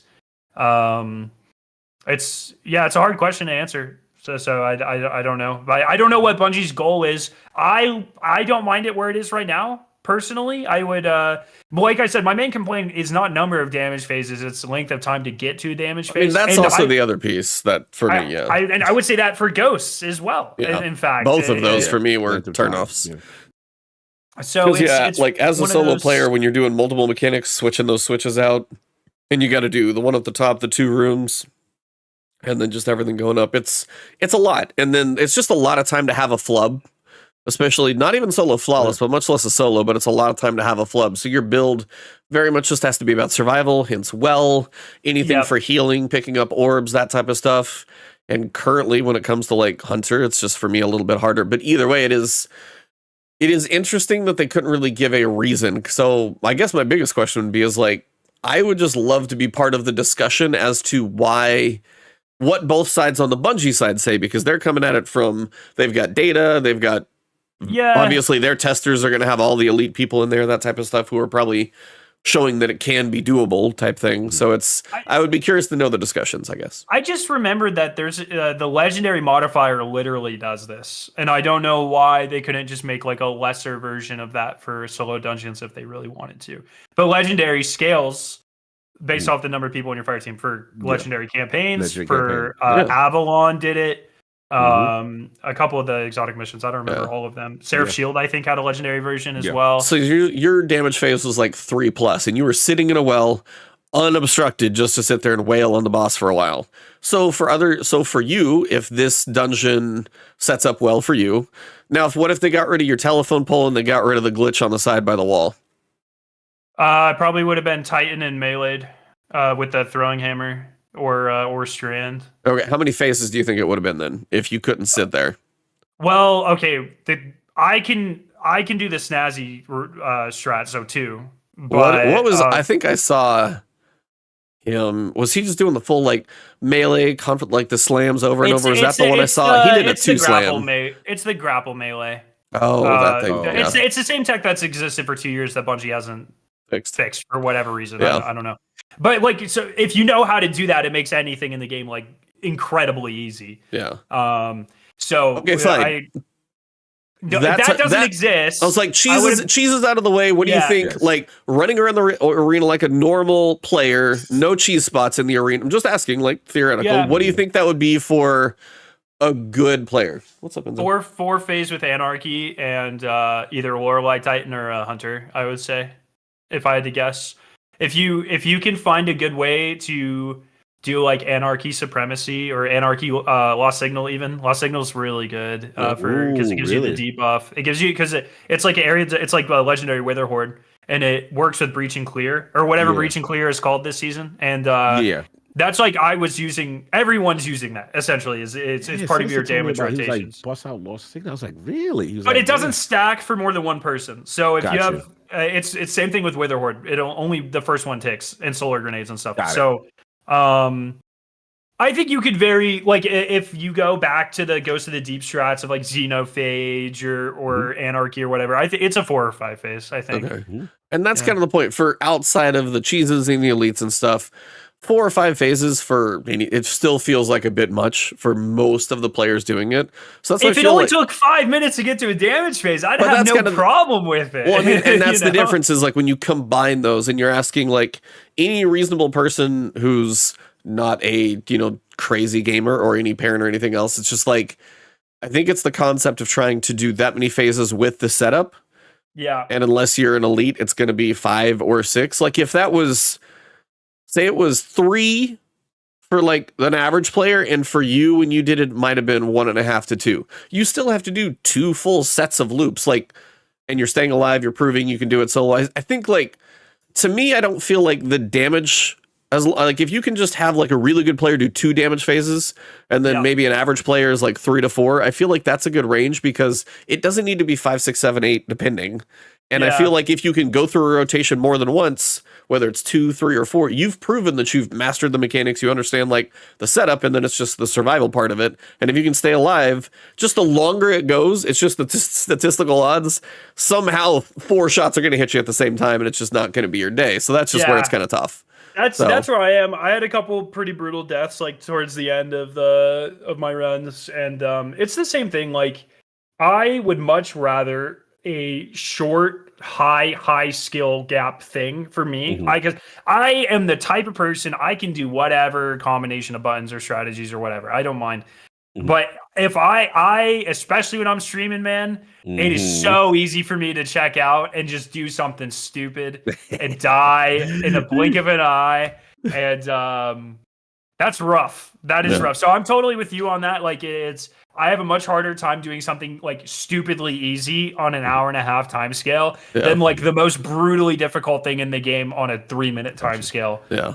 Sidebar for Scar, because I haven't talked to you in a while, and I wanted to ask you this: what's your thoughts on the Salvation raid? Not the Garden of Salvation. Salvation's Edge. Salvation's Edge. Yeah, I never got your feedback on that. I think it was on a couple weeks after launch, but it's sick. It's still, I think it's aged really well. It's it's what I would consider the best raid in the franchise. But that being said, it's one of those where it's like if you're like, hey Scarrow, I want to run a raid, let's do one of these 3. It probably won't be. If I have my set group of people, I'm picking that one first. Okay. If it's anyone else, we're doing DSC. Okay. I got you. Easiest to teach versus my crew knows this and will knock it out. I just it's one of those I don't. If you could spend a lot more time in there than I want to. You know what I mean? Yeah. So, it was not an easy one to teach for a lot of people, even when it came out. So that's fair. But I think as like the raid experience, it's almost perfect. I just beautiful, just a great thing. So I'm very curious to see now that they're doing like a raid and then maybe adding an encounter. I'm curious to see what that ends up being. A raid plus apartment 2B's raid layer kind of thing. Yeah, exactly. So we'll see. Nice. We'll see. So that's what is going on in this game, E. Festival Lost is coming next week. It is Lost Sectors. You will, with 2,500 candy, be able to farm yourself at least probably a couple if you do want to do all the candy for the exotic class items. You can get that if you have not done the Dual Destiny mission, but you cannot do attunement. So the attunement wouldn't be there. Oh, so that's how they're balancing it. They're saying, okay, you don't have to do Dual Destiny, but you don't get any chance, no choice on attunement. Correct. Look, I'm so against this. I can tell. The purity is like, nope, get in there. No, you're getting free stuff now. It's just go do the goddamn mission, man. Like it's 20 minutes long. But I don't have any friends, Scarrow. You're playing the wrong game.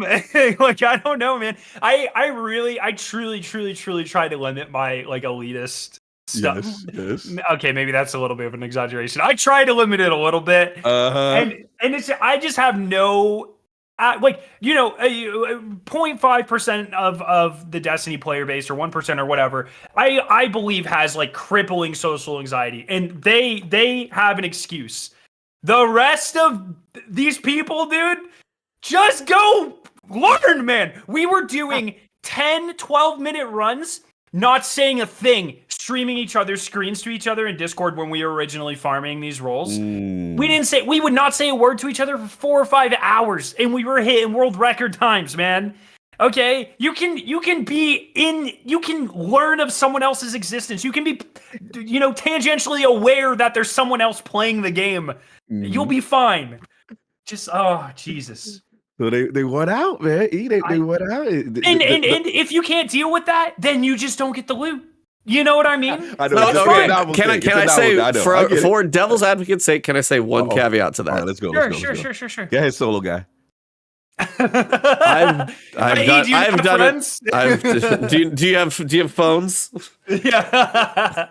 No, the one thing I would say, devil's advocate to all the people that want to rip you a new one right now. It is a part of the subclass that you cannot get anywhere else for Prismatic, and it is part of Final Shape. No, that is the only thing that I think people would say, because every other exotic is accessible from a solo perspective, grinding engrams, whatever. That is absolutely not true. Raid exotics. No, those are armor. And the exotics. You're saying armor only. I'm saying armor that tie into subclasses. Armor ties into your subclass. Sure. So weapons, yes, absolutely. But weapons are specifically your weapon choices. You can move those around. Exotics and your subclass can tie together in the armor. And this is the one exotic that goes with the subclass that came with Final Shape. And a solo player has now literally only this way to get it. Now granted, yes, LFG is in there and there are many other ways. I'm getting to all that, but I'm just saying this is the only subclass that is set up that way, that for your exotics to be able to get. That's all I'm saying. There are exotics that play into your subclass more exotic weapons that play more into your subclass than some of these armor exotics that do it. So you could make the same exact argument about 1,000 voices because it scorches, but that is not required. There's still other things that scorch. Hey, whoa! I mean, it's not required. None of the class items do anything unique except for they're lesser versions of exotics. The one example of is you can get affiliates on every class. Devil's advocate. We're not attacking. But also, maybe you should do it better, E. But also, I'm saying is there's literally exotics that tie into every subclass, and you guys are saying they do. The one specific exotic for Prismatic, which was the subclass for Final Shape. Yeah, but Prismatic is not its own type. If you're running Prismatic and you're wanting to it's not the exotics don't do prismatic things. They do other subclass But things. It is very specifically even advertised as part of the damn subclass. That's what some people's pushback was. You talk about the marketing and reference. Literally, this is Prismatic, and then we're going to have exotic class items that actually combine 2 perks with Prismatic. I guess they didn't tell you until later. They never told you until later. This is a 2-player mission. Right. So it's just they never say if they market when you saw 1,000 voices in Forsaken's trailer, they never once said this comes from the raid. You have to have friends to do it. No, but that's a weapon. Weapons are different. But I don't think they really are, to be honest. Cog, thoughts on weapons versus armor? They do. Right. They fulfill a very similar role in builds. I mean, they all play. There is no piece of weaponry that does what Celestial Nighthawk does or anything like that is very specific to. That was the worst example you could pick because the sniper rifle literally does. Okay, fine. That one. That one. It's tough. That literally just that's still a gun that fires, but Celestial Nighthawk can do that for that super. That's what I'm saying. Supers don't get a benefit from me using Red Death. Or, yes, there are incandescent, there are build synergies that come from weapons, but exotic armor does specific things to your abilities that weapons don't say, if you're using this weapon, it's going to cause your grenade to do things. It can have a demolitionist perk on it, it can have adrenaline junkie, and those can be part of your build, but all I'm saying is when it comes to your abilities from your class, those specifically are generally tied to armor. And if this one exotic regular armor pieces that do those, with the exception of Star-Eater Scales and Ophidian's aspects, I believe every other exotic perk I'm just trying to bat for the solo player out here, okay? Apparently I'm losing. I'm losing. I don't know. Chat, am I crazy? Am I crazy, chat? Let me know. I'm curious. Don't ask them. They're come on, of course. You know what I mean? No, they usually call me on my shit, so. It's there. It is just not even the fact that we could even limit, that anyone would even consider limiting diversity of activities in Destiny because some people don't want to use an in-game LFG is ridiculous. Now, granted, I love the dual Destiny mission. Ridiculous. I love the mission. Bungie should never make a raid because I don't want to do it with 6 people. Bungie should never make a dungeon because it takes me too long to solo. Right. Bungie, it's the raid dungeon. You're playing an MMO, man. I don't know what to tell you. Game. Yeah, that comes with the territory. I mean, look, I get it. It is a unique situation in the sense that it's a dual mission, but I guess for me, I side on the developer side.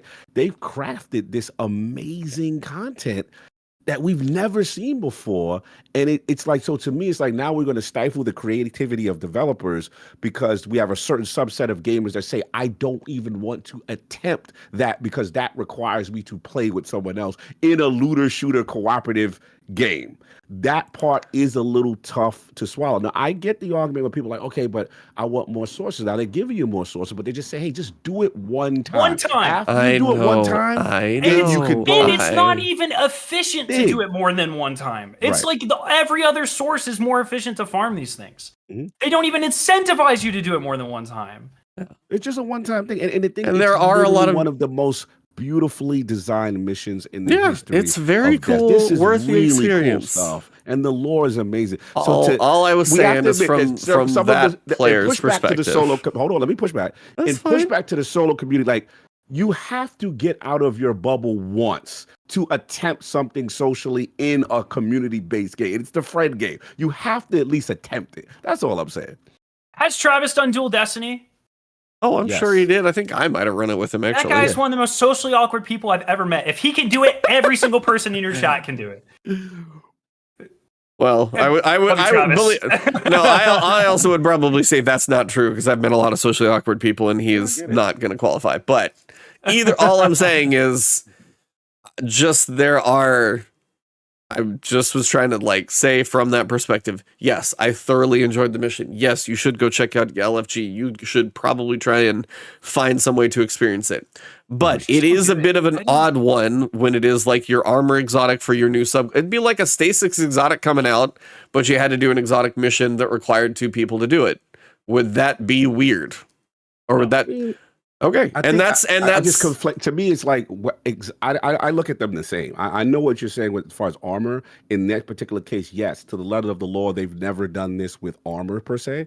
But I look at it in the same way I look at in-game content like a raid. I can't complain that I didn't get 1K voices because I refused to do a raid with other people. I can't complain. Right? You know what I'm saying? Because it's like, if I want the gun, I'm going to have to cooperate and participate with others in reference to that. That's just how I look at it. I don't look at it as this so different just because it's a class item. To me, it's an exotic thing. So you have to do the harder content that involves you participating with people. Hey, for anybody out there listening, I cannot stress you're fighting enough. A good fight. You're fighting a good fight. I cannot stress enough how much you do not need these class items to use Prismatic. They do not unlock anything unique. They allow you to do more things at once, but they do not have unique functionality that you can't already do. Right. There's no prismatic verbs. They use subclass verbs. In defense of your argument, Scarrow, a lot of them are the less, outside of a few exceptions like Star Reader and a couple of things, like they are the lesser version of Ophidian. They're the lesser version of the exotic. Like some of them are useless. Like we got to be honest. Like the Vesper one that doesn't do the shockwave with the class. Like they are whacker versions of the exotic. Even the most popular ones, like the Caliban's Hand, Liar's Handshake for the Hunters, you can get away with just using Liar's Handshake. And you will be just fine. Mm-hmm. Just a discussion thought. That was all. How would I try to attack you reignited something in me that I totally forgot about. Yeah, apparently that was a hot button issue for Scarrow. Must have been about how many months ago? Let me go about 4 or 5 months back. Scarrow had fire under his ass at one point. And jeez, man. We threw a match back on the gasoline. The solo guys won now, right? Because now all you got to do is... Yeah. Wait, in my opinion, it doesn't even matter. It doesn't even matter anymore. They got what they want. Yeah, so now they'll be complaining because they can't do legendary lost sectors by themselves, and they're automatically match made with people. Sorry. Oh my god, it's a fun one. They just don't got attunement. It's now, so they can do it. Yeah, they can get some RNG it up. I don't know how much it takes to get 2,500 candy, but I'm pretty sure it's going to take a minute. So but yeah, Festival of the Lost, haunted sectors are coming. That's where this whole conversation started. I was like, how did we go down this road? I was trying to even remember. I was like, where did we get there? No, you're good. So we have our first crossover that didn't come to Destiny. We just sent Destiny into For Honor. What'd you guys? Did the Arc one never happen, by the way? Because that was the same thing. Or was it Arc? The anime one? There was like an anime Destiny crossover, and it was just supposed to be Destiny the other way. And then I don't know if it ever happened. Remember. So does anyone in chat know what I'm talking about? I think it was Arc something, Archangel or something. I don't remember. I don't know anime. Well, there's like the dinosaur game. Like, isn't that Arc? No, not that one. Okay. I don't know. And then there's kind of the Among Us one that went the other way too. Yeah, I remember. I guess we got an emblem, but yeah. So you'll restore your Book of Forgotten Lore. You'll have sweet rewards and candy. You got some weapons coming back. Arc Knights. Thank you, Alex. No. This was something that was supposed to happen. I don't know if it ever did. So we have a shotgun coming. It is a 2-burst shotgun. Oh, wow. I'm not that excited. It's just because often than not, I don't think about shotguns for PvE. So it's just not one of those things that I think about. For PvP, I bet it'll be pretty good in damage rotations. Damage rotations, though, yeah. Think so? Yeah. Mm-hmm. I mean, do you remember a shotgun hot swapping? Well, I mean, I do. Now you're shooting 2 shotguns and you don't even have to hot swap. It just does it in one. I'll Let's have see. to see It how that might be lands. trash. I hope it's good. I hope the good perk combinations are right next to each other in the API. Now everybody's going to be looking at that when Festival comes out. Everybody's going to be like, oh, the God roll is going to be impossible. Don't try and farm it. Fallout's going to come back and be like, I was on my honeymoon. What did I miss? Dude, you missed a lot. He does he have you talked to him? No. He doesn't even know, man. Oh yeah, Fallout's been going. I mean, I hope he doesn't. Be on your honeymoon, dude. Enjoy it. What is Withering Gaze? Funny. Aiming this weapon for a short time period without firing grants the ability to weaken the target. And there's a grenade launcher that's going to be able to do Withering Gaze and then bait and switch. So, rapid fire void grenade launcher. So it will be able to weaken on its own. And then if you can set up bait and switch, question to be is if bait and switch would have enough time to like linger while you're waiting for the weekend to proc. And then if you could fire it, then maybe that'd be good. But yeah, I mean, Festival's Festival. You can also support the hurricane relief because that's where the whole East Coast is just underwater half the time now. So I'm sorry I'm just like between Asheville and then I forgot what part of Florida. There was one point where Florida, it was just like the rain was eventually settling into groundwater and runoff. And it was just the level of water after the hurricane passed was just going up. And it was just after just so much water. So if you do want to support that one, you can actually pick up the Hurricane Relief t-shirt and also help support Team Rubicon and Direct Relief. And they're trying to get supplies out there to just all of the states that were affected by all that stuff.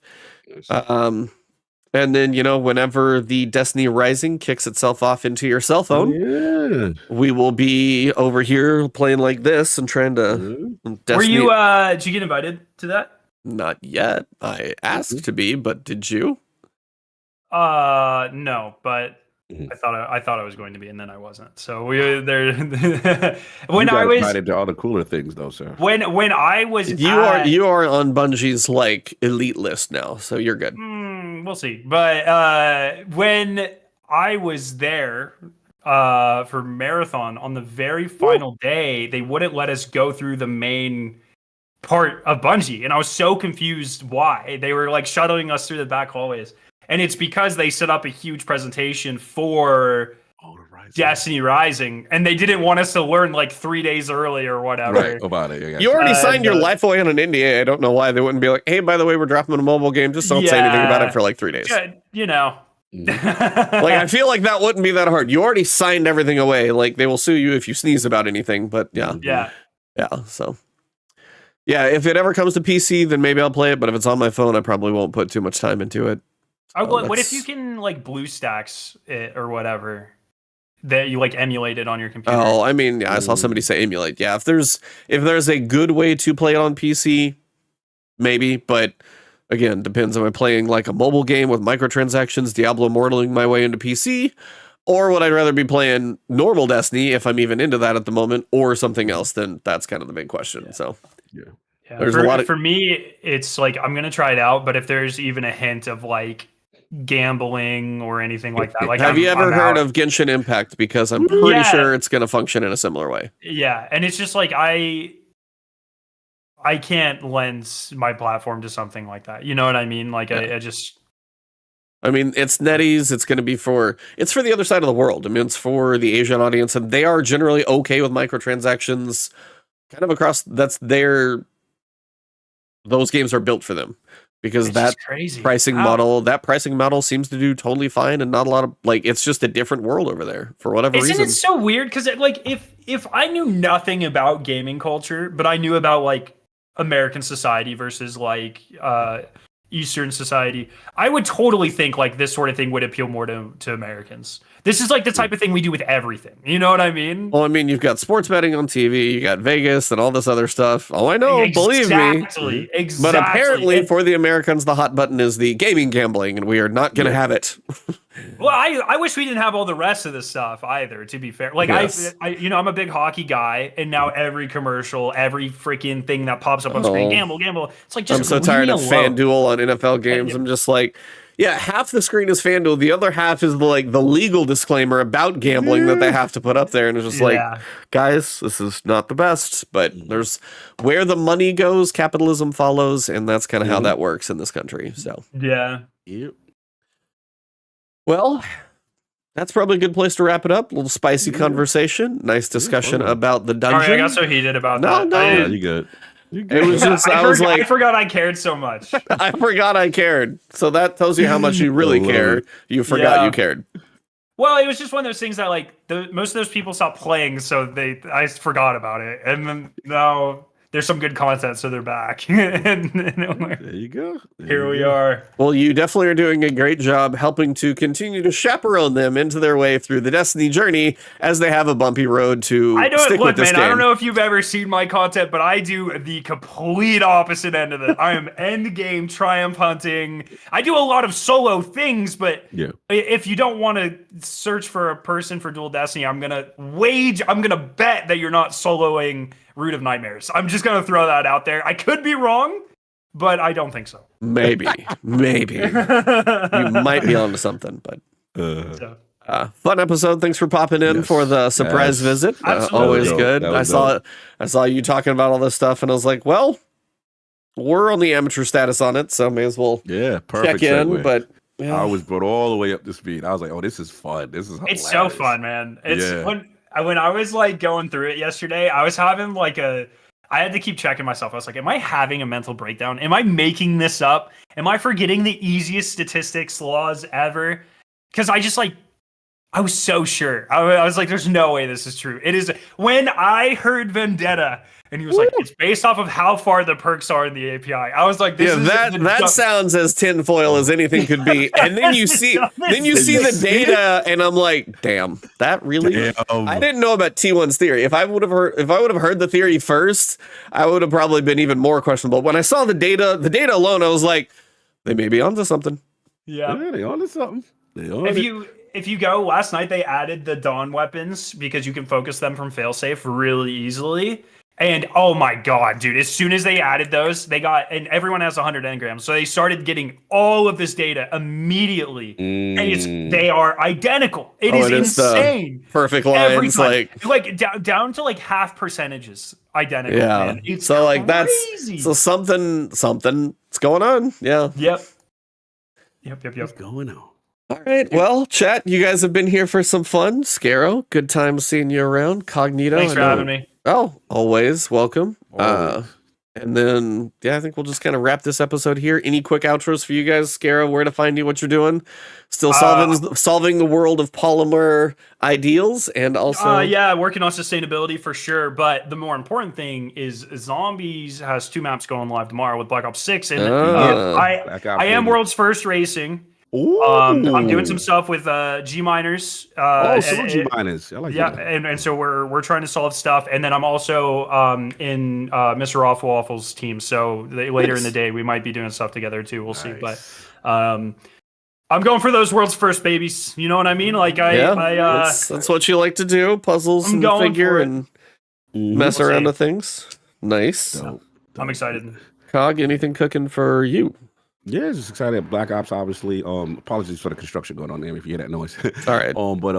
Black Ops, obviously on Friday. I'll probably hit that campaign. Watch you guys do. You're not going to do the New Zealand trick and play it right now? I'm literally, as soon as we're done, man, I am flying to New Zealand. You flying to New Zealand? Flying to New Zealand. Through the amazing internet wires of VPN. If you saw me looking off screen, I was looking up how to change my Activision location. I'm about to do. I mean, I was buying plane tickets. Sorry. Yeah, you're flying out there. Yeah. So I will, as soon as we're done, I'm gonna be live in 10 minutes. It is what it is. I got you. That, and then obviously get back to IOP after coming from New York Comic Con, so that'll be fun to catch up there. And that's pretty much it for me. What about you, E?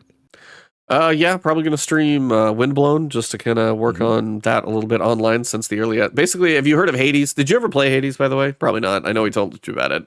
I played on a flight because it was a Netflix game. I played... Yeah, it's everywhere now. Wow. I played for probably an hour, and it was pretty fun. It's not really my type of game, but it's fun for what it was. Yeah. Basically, it's like Hades and then Dead Cells, which is another roguelike. The creator kind of took the isometric perspective and then their gameplay, and it's just a pretty cool roguelike so far. Early access starts today, so I was going to jump into that one. So, cool. thank you guys. Have a great one. Go follow these gentlemen and everything they do. I'll see you guys streaming over on Twitch if I'm doing that or making YouTube content. And Dragon Age Veilguard is around the corner just after Call of Duty. So busy for everybody. Busy month, baby. Have an excellent one. But for this episode, it has been the last word. Last word.